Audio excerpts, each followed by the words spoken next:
Welcome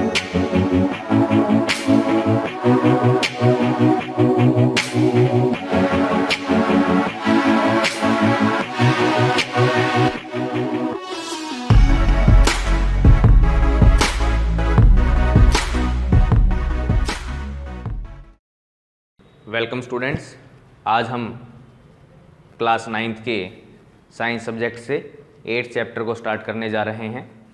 chapter का नाम हमारा मोशन होगा। इस फर्स्ट लेक्चर के अंदर हम मोशन से रिलेटेड बेसिक थिंग्स को समझेंगे, बेसिक कंसेप्ट्स को समझेंगे। तो आज का हम अपना लेक्चर स्टार्ट करते हैं। तो सबसे पहले मोशन को समझने के लिए हमें 3 टर्म्स की बड़ी आवश्यकता है। First is object, second is observer and third is observation point. Motion हम किसी भी ऑब्जेक्ट की स्टडी करते हैं। मोशन से मतलब है कि ऑब्जेक्ट चल रहा है या नहीं चल रहा, उसकी स्पीड कितनी है, उसकी वेलोसिटी कितनी है, उसका एक्सेलरेशन कितना है, ये सारी टर्म्स हम इसके बारे में स्टडी करते हैं। तो सबसे पहले तो हमें एक ऑब्जेक्ट ही चाहिएगा जिसको हमें स्टडी करना है। तो first required thing is object which is to be study, जिसको हमें स्टडी करना है, जिसके बारे में हमें पढ़ना है। Second is observer, second is observer. Observer क्या होगा? ऑब्जर्वर उसको बोलेंगे जो हमारे ऑब्जेक्ट को स्टडी करेगा। विच स्टडी द ऑब्जेक्ट, जो हमारे ऑब्जेक्ट को स्टडी करेगा। ऑब्जेक्ट की speed, velocity, displacement, distance, acceleration, जितनी भी फिजिकल क्वांटिटीज़ हमें स्टडी करनी है इस चैप्टर के अंदर, वो सारी की सारी कौन ऑब्जर्व करेगा? ऑब्जर्वर। यानी ऑब्जेक्ट के बारे में जितनी भी हमें थिंग्स फाइंड आउट करनी है, जितनी भी फिजिकल क्वांटिटीज़ के बारे में पढ़ना है, वो सारी हमें ऑब्जर्वर के थ्रू पता लगेगी। Third one is observation point. जो थर्ड रिक्वायर्ड थिंग है वो है हमारी ऑब्जर्वेशन पॉइंट। तो ऑब्जर्वेशन पॉइंट क्या है? किसी ऑब्जर्वर को ऑब्जेक्ट को स्टडी करना है तो वो ऑब्जर्वर कहाँ से ऑब्जेक्ट को स्टडी कर रहा है, कहाँ से उस ऑब्जेक्ट को देख रहा है, उसे हम ऑब्जर्वेशन पॉइंट बोलेंगे। From where the observer observe the object, जहाँ से हमारा ऑब्जर्वर ऑब्जेक्ट को ऑब्जर्व करेगा या स्टडी करेगा, उसे हम ऑब्जर्वेशन पॉइंट बोलेंगे। तो इन 3 टर्म्स के बारे में हमें पता होना चाहिए। नेक्स्ट हम चलते हैं फ्रेम ऑफ रेफरेंस, कि फ्रेम ऑफ रेफरेंस किसे बोलते हैं। From where the observer observe the object is called frame of reference. Either a observation point is called a frame of reference. हमारा ऑब्जर्वेशन पॉइंट ही हमारा फ्रेम ऑफ रेफरेंस होता है, जहाँ से हम ऑब्जेक्ट को स्टडी करते हैं, जहाँ से हम ऑब्जेक्ट के फिजिकल क्वांटिटीज़ को स्टडी करते हैं, जहाँ से हम ऑब्जेक्ट को देखते हैं, उसे ही हम फ्रेम ऑफ रेफरेंस बोलते हैं। और इसी को क्या बोला जाता है? ऑब्जर्वेशन पॉइंट बोला जाता है। Now the next term is state of objects. तो ऑब्जेक्ट की कितनी स्टेट होती हैं? There are 2 states of object. Object की 2 स्टेट्स होती हैं। First is rest, other is motion. किसी भी ऑब्जेक्ट की 2 स्टेट हो सकती हैं, या तो वो रेस्ट के ऊपर हो सकता है या वो मोशन के अंदर हो सकता है। रेस्ट और मोशन जनरली आपको पता ही होगा। रेस्ट क्या होती है? जब कोई रुका हुआ है, अगर कोई ऑब्जेक्ट रुका हुआ है, अगर वो नहीं चल रहा तो उसे हम रेस्ट बोलते हैं। अगर कोई ऑब्जेक्ट चल रहा है तो उसे हम मोशन बोल देते हैं। ये बेसिक हमारा कंसेप्ट है जो हमें आज तक मालूम है। लेकिन इस चैप्टर के अंदर हम रेस्ट और मोशन से कुछ अलग चीज़ फाइंड आउट करेंगे कि रेस्ट की कोई दूसरी डेफिनेशन क्या है और एक्चुअली में मोशन की दूसरी डेफिनेशन क्या है। लेकिन उससे पहले हम एक क्वेश्चंस फाइंड आउट कर लेते हैं। Can an object is at rest और in motion at the same time. क्या कोई ऑब्जेक्ट मेरा एक ही समय पर रेस्ट के अंदर या मोशन के अंदर हो सकता है?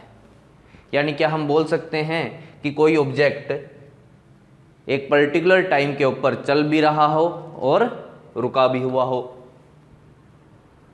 तो इसका आंसर है, शायद आप सोच रहे हैं कि इसका आंसर नहीं होगा, but yes, a object can be at rest और in motion at the same time. कोई एक ऑब्जेक्ट एक ही समय पर रेस्ट पर भी हो सकता है, मोशन के अंदर भी हो सकता है। यानी कि एक पर्टिकुलर टाइम के ऊपर हम बोल सकते हैं कि ऑब्जेक्ट चल रहा है, और उसी पर्टिकुलर पॉइंट के ऊपर, टाइम के ऊपर हम ये भी बोल सकते हैं कि ऑब्जेक्ट रुका हुआ है। When the object is studied from two different observation point, ये कब पॉसिबल है? जैसा कि हमने बोला कि भाई एक ही समय पर हम ऑब्जेक्ट को रेस्ट के ऊपर भी बोल सकते हैं और मोशन के ऊपर भी बोल सकते हैं। तो वो कब पॉसिबल है? जब हम ऑब्जेक्ट को दो अलग अलग फ्रेम ऑफ रेफरेंस से स्टडी करें या दो अलग अलग ऑब्जर्वेशन पॉइंट से स्टडी करें। जैसे कि इसके लिए हम एग्जाम्पल लेते हैं, a tree is at rest when we see it from the earth surface. मान लिया कि हम अर्थ के ऊपर खड़े हैं, अर्थ सरफेस के ऊपर हैं, और हम किसी ट्री को देखते हैं, पेड़ को देखते हैं, वो हमें रुका हुआ दिखाई देता है। वो क्या होता है? रेस्ट के ऊपर होता है। But the same tree will be in motion when a observer C it from a moving train. अगर उसी ट्री को एक चलती हुई ट्रेन से देखा जाए तो वही ट्री मोशन के अंदर भी होगा। तो यहाँ पे हमने बोला कि अगर हम अर्थ सरफेस के ऊपर से किसी ट्री को देख रहे हैं, पेड़ को देख रहे हैं, तो वो रेस्ट के ऊपर है, और उसी टाइम के ऊपर अगर कोई दूसरा ऑब्जर्वर उसको मूविंग ट्रेन से देख रहा है, चलती हुई ट्रेन से देख रहा है, तो वही ट्री, वही पेड़ उस ऑब्जर्वर को चलता हुआ भी दिखाई देगा। तो हम बोल सकते हैं कि एक सेम समय पर हमारा ऑब्जेक्ट रेस्ट पर भी हो सकता है और मोशन के अंदर भी हो सकता है। इसका दूसरा एग्जाम्पल हम लेते हैं, earth looks at rest when we see it from the earth surface. जैसे कि हम जानते हैं कि हम अर्थ सरफेस के ऊपर हैं, अर्थ के ऊपर हम लीव कर रहे हैं, हमें अर्थ रुकी हुई दिखाई देती है, हमें अर्थ चलती हुई दिखाई नहीं देती है। तो हमारे लिए अर्थ रेस्ट के ऊपर है। अगर हम अपने लिए बोलें कि भाई अर्थ रेस्ट के ऊपर है या मोशन के अंदर है, तो हम बोल देंगे कि अर्थ रेस्ट के ऊपर है, because we can not see earth is moving when we are on the earth surface. जब तक हम अर्थ सरफेस के ऊपर हैं, अर्थ के ऊपर हैं, हम अर्थ को मूव करते हुए नहीं देख सकते। But earth will be in motion when it seen from the moon और अदर प्लैनेट। लेकिन यही अर्थ अगर हम मून के ऊपर चले जाएं या किसी दूसरे प्लेनेट के ऊपर हम चले जाएं, तो यही अर्थ हमें मूव करती हुई या रिवॉल्व करती हुई दिखाई देगी, जैसा कि हम जानते हैं। तो इसका मतलब अगर हम एक ही ऑब्जेक्ट को दो अलग अलग जगह से देखते हैं, दो अलग अलग ऑब्जर्वेशन पॉइंट से ऑब्जर्व करते हैं, तो उनकी स्टेट भी चेंज हो सकती है। रेस्ट वाला ऑब्जेक्ट मोशन के अंदर हो सकता है और मोशन वाला ऑब्जेक्ट रेस्ट के ऊपर हो सकता है, दो अलग अलग फ्रेम ऑफ रेफरेंस से या दो अलग अलग ऑब्जर्वेशन पॉइंट से। Now so to remove this problem we have to fix the observation point. अभी कोई हमारा एक ऑब्जर्वर बोलता है कि ये चीज मेरी रेस्ट के ऊपर है, कोई दूसरा बोलता है कि ये मोशन के अंदर है।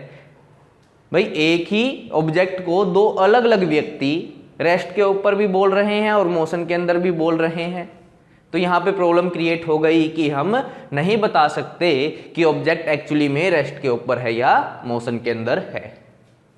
तो इस प्रॉब्लम को रिजोल्व करने के लिए, so to remove this problem we have to fix the observation point. अब हमें क्या करना होगा कि हम ऑब्जर्वेशन पॉइंट को ही फिक्स कर देते हैं कि सभी व्यक्ति किसी भी ऑब्जेक्ट को केवल उसी फिक्स पॉइंट से ही ऑब्जर्व करेंगे। Is that clear? कि भाई अब अगर हमें किसी ऑब्जेक्ट को स्टडी करना है तो हमें एक पर्टिकुलर फिक्स पॉइंट दे दिया जाएगा ऑब्जर्वर को, वहां से वो क्या करेगा, ऑब्जेक्ट को स्टडी करेगा। तो अगर हमारा ऑब्जर्वेशन पॉइंट फिक्स है तो हमारे ऑब्जेक्ट की स्टेट भी क्या हो जाएगी, फिक्स हो जाएगी, या तो वो रेस्ट के अंदर रहेगा या वो मोशन के अंदर रहेगा। ऑब्जेक्ट की स्टेट या तो रेस्ट के अंदर हो जाएगी या मोशन के अंदर। लेकिन अगर हमारा ऑब्जर्वेशन पॉइंट ही चेंज कर रहा है तो हमारी ऑब्जेक्ट की स्टेट भी क्या करेगी, चेंज करेगी। तो ऑब्जेक्ट की स्टेट को फिक्स करने के लिए सबसे पहले हमें क्या करना पड़ेगा, ऑब्जर्वेशन पॉइंट को फिक्स करना पड़ेगा। तो so to remove this problem we have to fix the observation point for all the observer. सभी ऑब्जर्वर के लिए हम क्या करेंगे, ऑब्जर्वेशन पॉइंट को फिक्स कर देंगे, so that for all observer the object will be either at rest, या तो वो रेस्ट के ऊपर हो या मोशन के अंदर, या तो वो रेस्ट के अंदर रहेगा या केवल मोशन के अंदर रहेगा। वो दोनों एक साथ नहीं हो सकता कि हम फिर ये नहीं होगा कि वही ऑब्जेक्ट रेस्ट के ऊपर भी है और वही ऑब्जेक्ट मोशन के अंदर भी है। क्यों, कैसे हुआ ये, कि हमने ऑब्जर्वेशन पॉइंट को फिक्स कर दिया है या फ्रेम ऑफ रेफरेंस को फिक्स कर दिया है। But it will be not in rest and in motion both at the same time. वो नहीं होगा रेस्ट और मोशन के अंदर एक ही समय पर। तो हमारी यहां से प्रॉब्लम रिमूव हो जाती है। प्रॉब्लम क्या थी हमारी, कि एक ही ऑब्जेक्ट रेस्ट के ऊपर भी था, वही ऑब्जेक्ट मोशन के अंदर भी था, दो अलग अलग जगह से देखने पर। तो हमने देखने वाला पॉइंट ही फिक्स कर दिया सभी ऑब्जर्वर के लिए। अब ऑब्जेक्ट या तो हमारा रेस्ट के ऊपर होगा या हमारा ऑब्जेक्ट मोशन के अंदर होगा। Is that clear? Now we see the fix point is called frame of reference. उसी फिक्स पॉइंट को हम फ्रेम ऑफ रेफरेंस बोलते हैं। अब फ्रेम ऑफ रेफरेंस क्या है? फ्रेम ऑफ रेफरेंस है हमारा 3 परपेंडिकुलर एक्सिस। हम जानते हैं हमारी परपेंडिकुलर एक्सिस, 3 परपेंडिकुलर एक्सिस हमारे पास हैं, x axis, z axis and y axis. कि हमारी 3 परपेंडिकुलर एक्सिस के मीटिंग पॉइंट को हम ऑब्जर्वेशन पॉइंट बोल देंगे। This is observation point, this is observation point. यहीं से हमें ऑब्जेक्ट की मोशन को स्टडी करना है, ऑब्जेक्ट की स्पीड, वेलोसिटी, डिस्टेंस, डिस्प्लेसमेंट को स्टडी करना है। Is that clear? तो हमारी जहां पर परपेंडिकुलर एक्सिस मीट करती हैं उस पॉइंट को ऑब्जर्वेशन पॉइंट बोल दिया जाएगा। इसे बोलते हैं ओरिजिन। आप इसको क्या बोलते हैं? ओरिजिन हम बोलते हैं। Now the next point is what is position of an object. Object की पोजीशन से आप क्या समझते हैं? The distance of the object from these 3 axis is called position of the object. Let us take this is a object. ये हमारा एक object है, तो इसकी पोजीशन क्या होगी? हम इसको बोल देंगे कि वाई एक्सिस से ये 5 मीटर की दूरी पर है, लेट अस। जेड एक्सिस से ये 10 मीटर की दूरी पर है, और एक्स एक्सिस से let us it is 15 metre away, ये 15 मीटर की दूरी पर है। तो अगर किसी भी ऑब्जेक्ट की हमें पोजीशन बतानी है तो हम ऐसे ही बताएंगे कि वो हमारी एक्स एक्सिस से कितनी दूरी पर है, वाई एक्सिस से कितनी दूरी पर है, जेड एक्सिस से कितनी दूरी पर वो है। This is called position of the object. ये हमारी पोजीशन होगी। यानी कि सभी ऑब्जर्वर इस ऑब्जेक्ट की पोजीशन को क्या बोल लेंगे कि भाई ये एक्स एक्सिस से 5 मीटर की दूरी पर है, जेड एक्सिस से 10 मीटर की दूरी पर है, और यहां से 15 मीटर की दूरी पर ये है। Is that clear? समझ में आया कि भाई हमारी अगर किसी भी ऑब्जेक्ट की पोजीशन पता लगानी है तो हमें डिस्टेंस कैलकुलेट करनी पड़ेगी कि एक्स एक्सिस से कितनी डिस्टेंस है, वाई एक्सिस से कितनी डिस्टेंस है, जेड एक्सिस से कितनी हमारी डिस्टेंस है। तो let us this is a object, ये हमारा ऑब्जेक्ट है। तो इसके कोऑर्डिनेट्स कैसे लिख सकते हैं हम? 5, 10, 15। This is position of the object. ये हमारे ऑब्जेक्ट की पोजीशन हो गई कि भाई ये एक्स एक्सिस से 5 मीटर की दूरी पर है, वाई एक्सिस से 10 मीटर की दूरी पर है और जेड एक्सिस से हमारा 15 मीटर की दूरी पर है। अब सभी ऑब्जर्वर इसको यहां से स्टडी करेंगे और यहां से देखने पर हमें लगेगा कि ये एक्स एक्सिस से 5 मीटर की दूरी पर है, वाई एक्सिस से 10 मीटर की दूरी पर है और जेड एक्सिस से 15 मीटर की दूरी पर ये है। तो हमारी पोजीशन ऑब्जेक्ट की फिक्स हो गई। क्यों हुई फिक्स? क्योंकि हमने ऑब्जर्वेशन पॉइंट को फिक्स कर दिया है। Now what is rest? अब देखते हैं कि रेस्ट की एक्चुअली में डेफिनेशन क्या है, कि भाई रेस्ट हम किसे बोल लेंगे। तो रेस्ट की डेफिनेशन है when an object does not change its position. अभी हमने पोजीशन की बात की है कि पोजीशन क्या होती है, पोजीशन के बारे में हम स्टडी कर चुके हैं। When an object does not change its position with respect to time and surroundings, then object is said to be at rest. तो हम ऑब्जेक्ट को रेस्ट के ऊपर बोल लेंगे। कैसे? Let us, this is the our frame of reference. A object is here. Let us 5, 10, 15. हमने इसको देखा at t is equal to 10 AM. मैंने 10 बजे इसको देखा, तो ये ऑब्जेक्ट की पोजीशन थी। अब मैं इसको क्या देख रहा हूं, t is equal to 10 PM पर देख रहा हूं और मैं सुबह के 10 बजे मैंने देखा तो ये ऑब्जेक्ट यहां पर था, और रात के 10 बजे मैंने देखा तो ऑब्जेक्ट यहीं पर था। इसकी एक्स एक्सिस से डिस्टेंस 5 ही थी, वाई एक्सिस से 10 ही थी और जेड एक्सिस से 15 ही थी। सुबह के 10 बजे भी और शाम के 10 बजे भी हमारी क्या थी, पोजीशन यही रही। ना तो उसने एक्स एक्सिस से डिस्टेंस चेंज की, ना वाई एक्सिस से डिस्टेंस चेंज की और ना ही जेड एक्सिस से डिस्टेंस चेंज की। तो ऐसे ऑब्जेक्ट्स को हम क्या बोल लेंगे कि वो रेस्ट के ऊपर है। हम स्टडी कहां से कर रहे हैं? हम स्टडी यहां से कर रहे हैं, ऑब्जर्वेशन पॉइंट से। हम डिस्टेंस कैलकुलेट करेंगे, ऑब्जर्वेशन पॉइंट से ही डिस्टेंस कैलकुलेट करने वाले हैं। उसकी जो दूरी है ऑब्जर्वेशन पॉइंट से ही हम कैलकुलेट करेंगे कि भाई वो एक्स एक्सिस से कितना दूरी पर है, वाई एक्सिस से कितना दूरी पर है और जेड एक्सिस से कितना दूरी पर है। अगर ऑब्जेक्ट की distance x axis, y axis और जेड एक्सिस से सेम रहती है समय के अनुसार या उसके आसपास के ऑब्जेक्ट्स के अनुसार, तो उस ऑब्जेक्ट को हम क्या बोल लेंगे, दिस इज एट रेस्ट। उस ऑब्जेक्ट को हम रेस्ट के ऊपर बोल देंगे। Now what is motion? Motion क्या है? व्हेन एन ऑब्जेक्ट चेंजेस, अगर ऑब्जेक्ट चेंज कर लेता है इट्स पोजीशन, पोजीशन के बारे में फिर से हम बोल रहे हैं कि हम पढ़ चुके हैं, with respect to time and surroundings, कि आसपास के ऑब्जेक्ट्स और टाइम के अनुसार अगर वो अपनी पोजीशन चेंज नहीं करता है तो उसे हम मोशन के चेंज कर लेता है तो उसे हम मोशन के अंदर बोल लेंगे।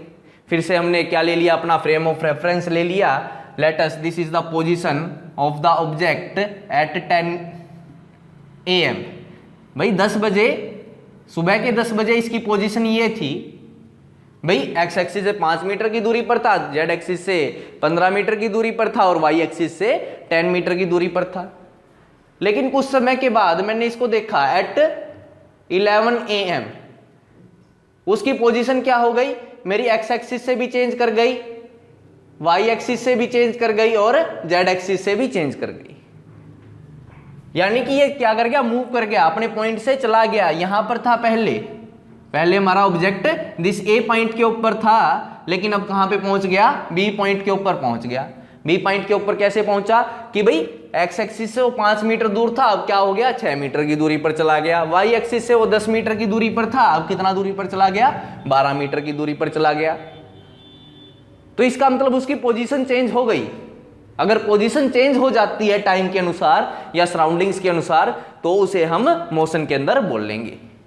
फिर से मैं बोल रहा हूं कि हम ऑब्जेक्ट को ऑब्जर्व कहां से करेंगे, रेफरेंस पॉइंट से ही हमारा ऑब्जर्व करेंगे, यानी अपने फिक्स्ड पॉइंट से ही ऑब्जर्व करेंगे, जिसे हम ऑब्जर्वेशन पॉइंट बोल लेंगे, जिसको हमने हर एक ऑब्जेक्ट के लिए फिक्स किया हुआ है।